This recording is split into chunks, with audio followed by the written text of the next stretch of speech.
Hutano hwepfungwa, chikamu chechipiri, musoro haana kuroiwa. Makadini hama, ndinoitwa Coach Fran, ndiri mbuya, ndiri amai, ndiri mai chuma, ndiri chipangamazano kansela, uye coach wehutano hwepfungwa. Ndinoshanda nemadzimai kuti wakwanise kutarisana nematambudziko eupenyu, wagokunda wagare upenyu hunovafadza chero zvakaoma sei.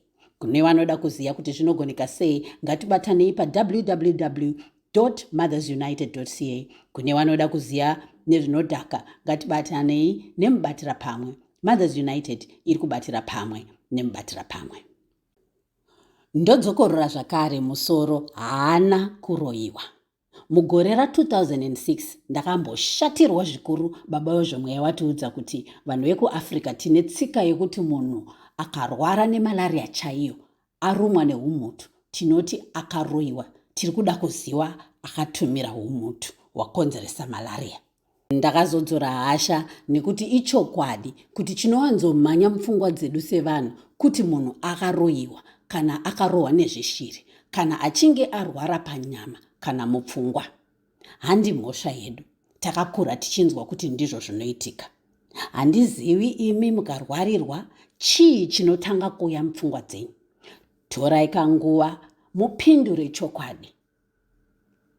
Ane mweya wakaipa, ane madhimoni, mai vake vanoroya, baba vake vanochekeresa. Kazhinji tinoda kundobvunzira kun'anga nemaprofita kuti chii chiri kukonzera urwere, kunyangwe wamwe wasiri werudzi rwedu wachisanganawo nematenda akafanana nedu. Ipapa wadikani, ndipo pandinoshuvira kuti dai Mwari nevadzimu watibatsira tiwane ruzivo kana uchenjeri tibatsire vanhu wavo. Pane nguva muupenyu hwangu yandaitopawo varoyi simba rekutofunga kuti ndivo vanokwanisa kutaura kuti upenyu hwangu huchaenda nekupi. Asi chokwadi chandakuziva ndechekuti varoyi havana simba. Urwere hwepfungwa hunorapika kuchipatara, uye hatistega mukurwarirwa. Murwere anokwanisa kuona nekunzwa zvatisingaone nekuti pfungwa dzinenge dzatobvakacha. Saka zvaanoona nekunzwa zvasiyana nezvedu. Pakadai munamato unoshanda kazhinji kutipa mazano. Saka patinoti Mwari pindirai, ngatizive kuti havafudze munhu wedu kuendesa kuchipatara, asi ndisu tinosimudza tsoka takananga kuchipatara. Hongu, varoyi variko, vanoisa chepfu, uye vanotaura mashoko anouraya mwoyo yevamwe, vanoedza kupwititidza jambwa nemunyama kuvamwe, nevanofurira vanhu kuuraya zvichinzi vanozopfuma. Hatirambe. Asika hatingavape simba rinodarika raMwari. Zvikuru sei paurwere, tiri kuvapa simba rakadarika ravainaro. Tinopedza nguva nemari tichirapisa vana kusiku, takamirira BP kana mapipi asingaitike. Tinopa simba rese kumapipi, tichiti Mwari nevadzimu pindirai, isu tirisu tiri kufanira kupindira. Tinononoka kunorapisa vana, tinoita chadzimira mupfungwa. Tinotendera manyepo eavo vanoti vanorapa asi vachidya mari yedu, vachingotsvaga kupomera mhosva. Saka toita sei? Ngatiendesei vana kuzvipatara, asi tisarege munamato kana mikumbiro. Ngatimukei tisanyeperwe nevanhu kuti vanopedza zvirwere. Dai COVID isina kurura sezvayakaita handiti. Ngatikurumidzei kuendesa vana kuchipatara.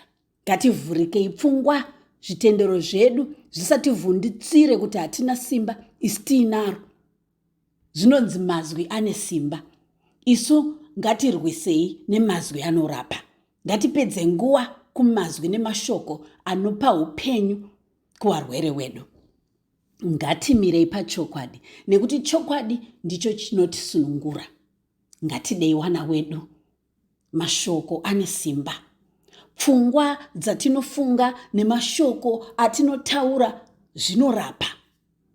Mwari mukuru kune varoyi. Wana wedu hawana kuroiwa.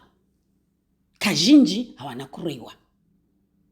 Kuchikristu zvese nechiwanhu, Mwari ndiye ari pamusoro. Ngatitonderei kuti kunoenda pfungwa dzedu ndiko kunoperera simba redu. Saka imi dzenyu pfungwa dziri kuenda kupi? pamunorwarirwa? Simba renyu riri kuenda kupi pamunorwarirwa? Tsoka dzenyu dziri kuenda kupi pamunorwarirwa? Ndinotenda.